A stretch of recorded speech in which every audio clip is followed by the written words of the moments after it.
Hola colegas, soy Juan Carlos, veterinario clínico en pequeños animales. Soy clínico con orientamiento en cardiología, medicina interna, medicina de cuidado crítico, medicina de especies silvestres. En algún momento de nuestro ejercicio profesional nos hemos enfrentado con un paciente que llega a la consulta médico-veterinaria o está hospitalizado haciendo una arritmia cardíaca.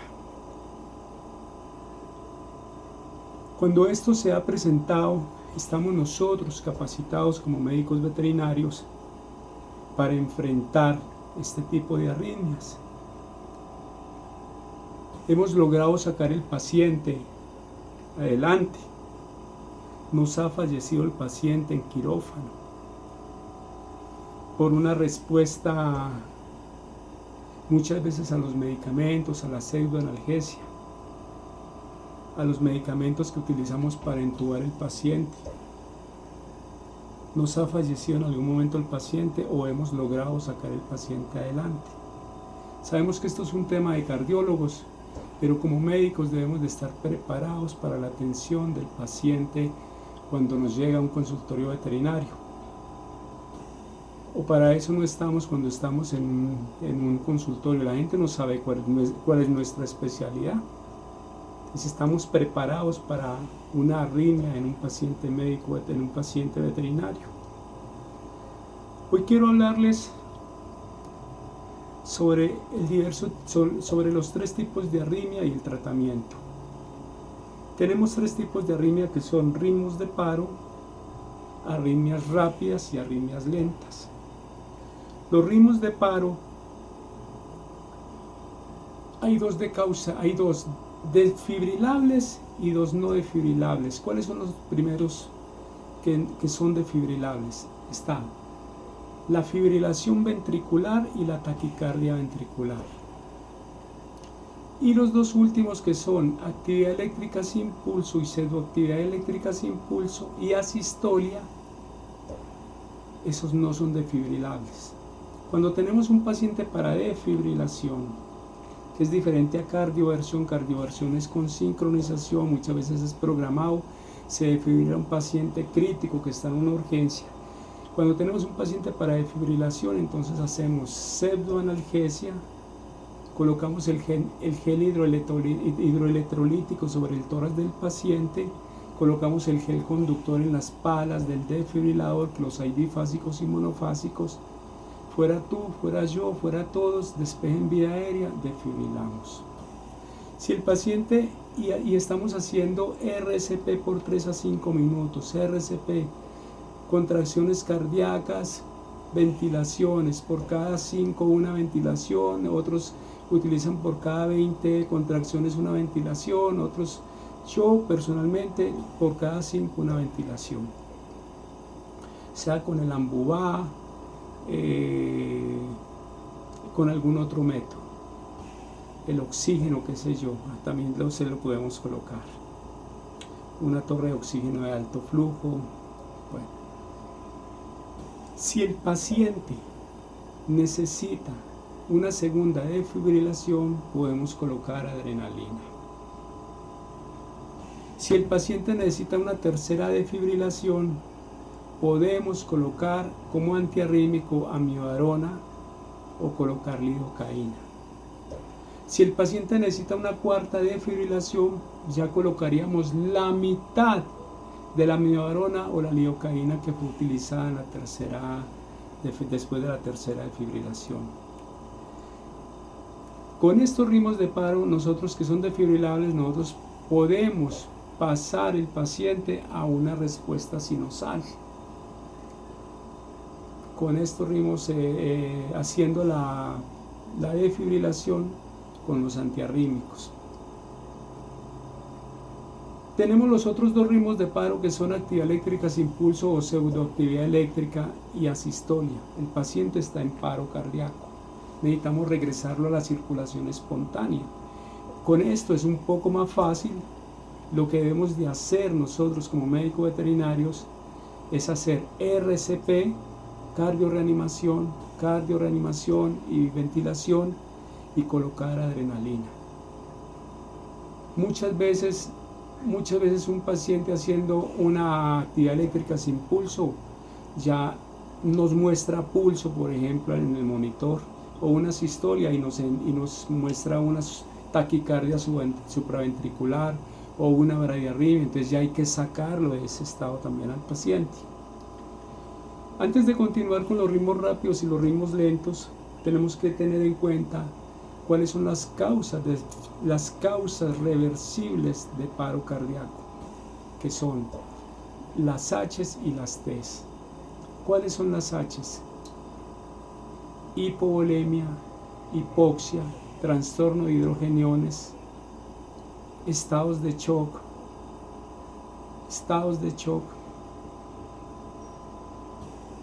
hipotensión e hipotermia. Esas son las H's.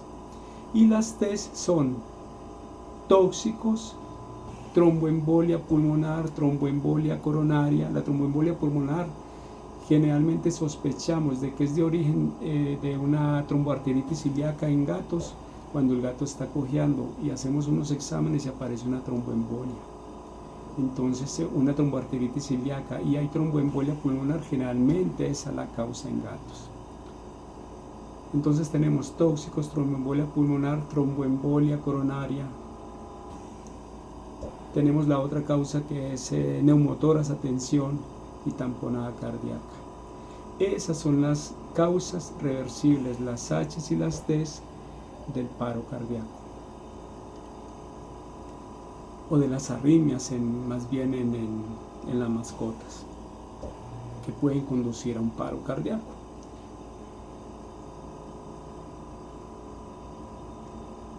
Siempre debemos de tener en cuenta, cuando nos llega un paciente con una arritmia cardíaca, siempre debemos de tener en cuenta las causas, las H's y las T's, y mirar si el paciente está haciendo un bajo gasto cardíaco. El bajo gasto cardíaco en un paciente se ve representado por dolor torácico. Se miran al tórax o se tratan de tocar el tórax con sus manitas o sus paticas. Hacen posiciones álgidas, elevan la presión arterial, hay bradicardia, hay hipotensión, hay estados de shock, el índice de pulso está bajo, las resistencias vasculares sistémicas están elevadas, el gasto cardíaco está alterado.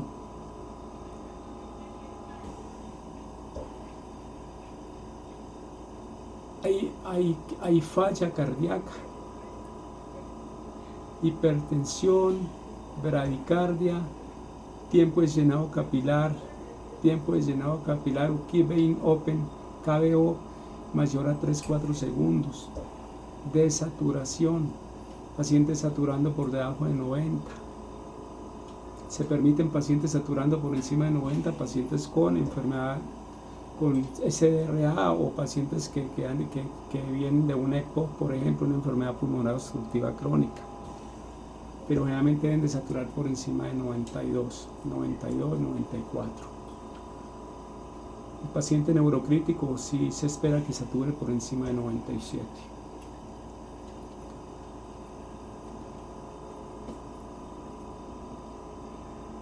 Si el paciente ahora vamos a hablar de taquiarritmias. Si el paciente en las taquiarritmias está estable hemodinámicamente, lo que podemos hacer nosotros cuando hay estabilidad hemodinámica es colocar fármacos.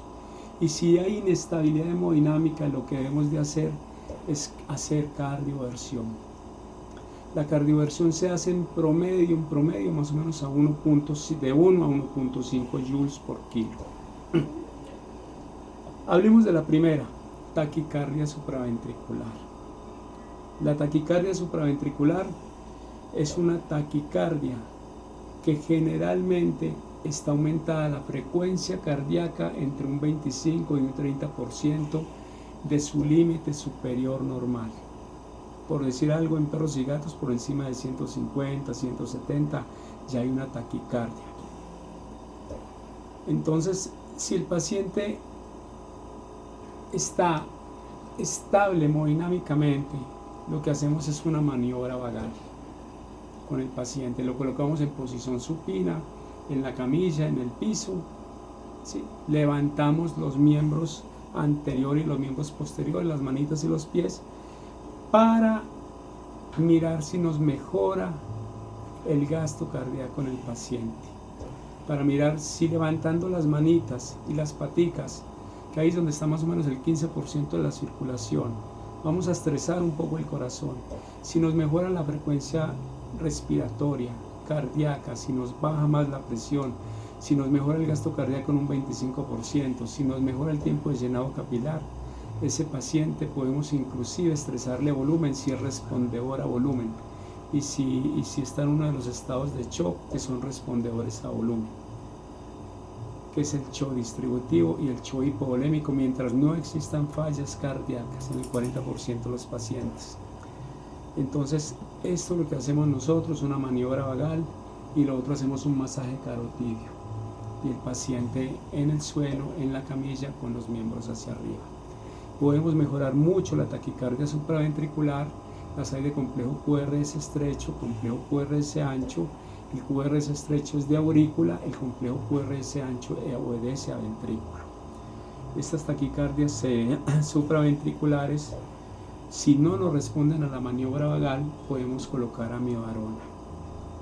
Pero ojo, que la amiodarona tenemos que tener la seguridad de que el paciente en las últimas, después de 48 horas, ha estado en muy buenas condiciones, o sea, tener la sospecha de que esa taquicardia supraventricular con que viene ese paciente nos lleve más de 48 horas. ¿Por qué? Porque debemos de tener la sospecha de la existencia en el paciente de trombos intracavitarios, de dilatación de la aurícula izquierda, más de 4.5 centímetros de dilatación, y una fracción de eyección del ventrículo izquierdo de menos del 35%.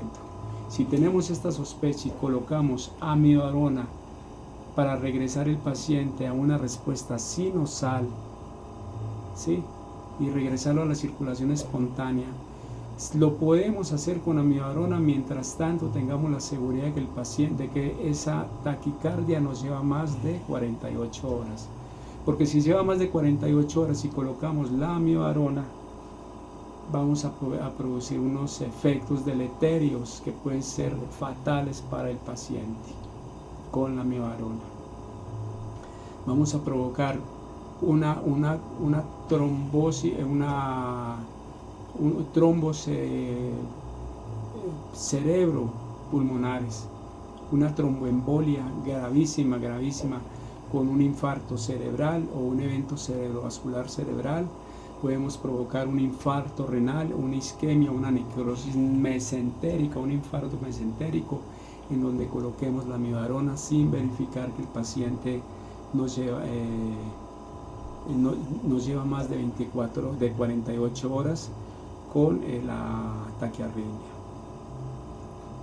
¿Por qué? Porque muchas veces podemos colocar nosotros en las taquicardias supraventricular, en la taquicardia supraventricular podemos colocar cuando tenemos el diagnóstico adenosina. De esto vamos a hablar en unos minutos. Está la otra arritmia, que es la taquicardia ventricular. La hay monomórfica y la hay polimórfica, o en torsada de Points o en espiral. La monomórfica pues tiene una misma forma, y la de torsada de Points es amórfica, no tiene forma. Pero esto lo vamos a ver en un video en el monitor. La taquicardia ventricular, cuando está estable, podemos colocar medicamentos. Entonces podemos colocar amiodarona o beta bloqueadores, o podemos colocar como inhibidores de los canales de calcio, o podemos hacer esto. Pero ojo con el verapamilo en los bloqueadores de canales de calcio. Ojo con el verapamilo, porque el verapamilo, y lo decía el doctor Alberto Montoya, el verapamilo mata a los gatos, el verapamilo mata a los perros. Baja la frecuencia cardíaca, baja la presión arterial, pero les cae muy mal. Es mejor no utilizar verapamilo. En caso tal de que necesitemos un bloqueador de canal de calcio, utilicemos el diltiazem. Entonces colocamos amiodarona o bloqueadores de canales, que es generalmente lo que vamos a hacer. Es mejor colocar bloqueadores de canal de calcio que digitálicos. ¿Por qué? Porque los digitálicos, a pesar de que me bajan la frecuencia cardíaca, me mejoran la calidad de vida del paciente de momento, pero me disminuyen la esperanza de vida. Porque todos los seres, los mamíferos, venimos programados para un número de contracciones durante la vida, como decir un bombillo, unas horas luz. Entre más ligero latimos, más ligero se nos acaba la esperanza de vida. Por eso una gallina dura menos, por eso una codorniz dura menos, por eso un canario dura menos. ¿Sí? Nosotros latimos más o menos unas 3 veces menos que la liebre dura menos años que nosotros. Nosotros, los perros y los gatos laten más o menos como nosotros. El gato late un poquito más rápido, por ejemplo. Los citáceos, los papagayos, las cacatúas, las damiselas, los agapornis, los loros australianos, las aras, los papagayos, el loro frente amarilla, frente azul y muchos otros laten a 320 latidos por minuto, la gallina a 390, la codorniz a 800, el canario late a 1000, la coliflor a 1200. Entre más latidos tengan, más ligero acortan su tiempo de vida. El elefante es más vagotónico, el caballo es más vagotónico, por eso un caballo puede durar a 25 o 30 años o más, son más vagotónicos, al igual que los deportistas. Entonces a veces es mejor beta bloqueadores a no colocar digitálicos. Si la taquicardia ahora podemos en la taquicardia ventricular colocar adenosina. Alguien dirá, pero ¿por qué el doctor Juan Carlos habla de la taquicardia ventricular colocar adenosina en una monomórfica? Sí, sí la podemos colocar y hacemos diagnóstico y tratamiento de una vez, porque si esa taquicardia ventricular obedece a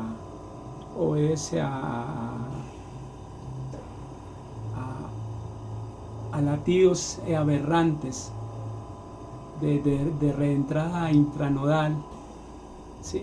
Entonces puede ser una taquicardia supraventricular y la podemos sacar con adenosina. Lo otro, latidos de conducción aberrante. Lo otro es la taquicardia ventricular polimórfica. La taquicardia ventricular polimórfica también, si está estable, la podemos trabajar con medicamentos, y si está inestable con cardioversión, y generalmente son 1 a 1.5 joules por kilo. Y ahora tenemos los ritmos lentos. En los ritmos lentos está la bradicardia, está el bloqueo auriculoventricular. En las bradiarritmias, cuando el paciente late más o menos un 30% por debajo del borderline inferior, hay un rango entre el menor y el mayor. ¿Sí? Cuando el paciente late por debajo de 50 latidos por minuto, no es un paciente vagotónico, no es un paciente que ha hecho ejercicio y está latiendo, por ejemplo, como la perrita Leche que operó el doctor Javier Álvarez, ya fallecido, el doctor Gabriel Betancourt, como el gato que operaron en Medellín, en la CES, el gato Romeo, por ejemplo. Por ahí hay reportes de un husky siberiano, Vincent creo que es, y son como los únicos que han operado aquí en Colombia. Iban a operar la perrita Toby aquí de Manizales y falleció en el procedimiento con bradiarritmias. Estas bradiarritmias generalmente lo normal es que se hicieran bradiarritmias por hemodinamia, por cateterismo a través de la yugular o la carótida, y llegar al orificio auriculoventricular o al ventrículo y dejar el electrodo allá, programarlo a 70-75 latidos por minuto. Debería ser lo normal. En Colombia la historia del marcapasos data hace más o menos unos 8 años que se colocaron los primeros implantes. Se han operado 3-4 pacientes, no se han operado más por dificultades económicas. Un marcapasos vale entre 10-15 millones, el equipo de angiografía entre 7-8 millones, más el equipo médico, más todo lo que hay que hacer, entonces esto se sube a 25-30 millones de pesos. La perrita de Manizales la iban a operar todo y con recursos inclusive con recursos de la universidad, de la parte de medicina humana y medicina veterinaria, y parece que falló en el procedimiento un febrero del 2020, creo que fue 2021. Ese ha sido uno de los impedimentos para realizar marcapasos en animales. La mayor parte de ellos se hacen por cateterismo, por hemodinamia, y en medicina veterinaria generalmente los que se han realizado acá por costos han sido con cirugía, con apertura de tórax y colocar el dispositivo. Le debemos al doctor Reynolds el progreso del marcapasos en Colombia inclusive, aunque el marcapasos creo que es de origen sueco. En las bradiarritmias, cuando el corazón late muy despacio, lo que debemos de hacer es impulsarlo con atropina. Colocamos más o menos 1 miligramo de atropina, vemos la respuesta del paciente, vemos si aumenta la frecuencia cardíaca. Si no la aumenta, es un paciente que está programado se le debe colocar un marcapaso. Lo hay farmacológico, intravenoso y marcapaso como dispositivo como tal. En las salas de cuidados intensivos, hospitalizaciones, se le puede colocar al paciente el marcapaso endovenoso temporal y colocarle el marcapaso definitivo. Y lo demás, controlar el paciente hemodinámicamente, su circulación, su ventilación, su vía aérea, su estado hemodinámico, si el paciente, todo lo que necesita un paciente en cuidado crítico. Los invito para que vean mi canal Sala de Emergencias, activen la campana de notificaciones, den like y compartan. Les hablé desde la Sociedad Colombiana de Emergencias y Cuidados Críticos Veterinarios, COES, y les hablé desde Sovea Medicina Veterinaria, el consultorio veterinario. Soy Juan Carlos, veterinario clínico en pequeños animales. Soy clínico con orientamiento en cardiología, medicina interna, medicina de cuidado crítico, medicina de especies silvestres. Que Dios los bendiga, colegas, que Dios me bendiga. Hasta un próximo quite, de albeitar a albeitar, hasta que nos volvamos a encontrar. Recuerde, colega, tiene usted el conocimiento para enfrentarse a un paciente con un evento cardiovascular. A veces decimos, no, pero es que eso no me compete, yo no soy cardiólogo. Pero ¿cuántas vidas podemos nosotros salvar si nosotros nos acercamos al paciente cardíaco? Hasta un próximo quite, que Dios los bendiga. Los invito para que vean mi canal Sala de Emergencias en YouTube, activen la campana de notificaciones y den like y compartan. Hasta pronto, chao.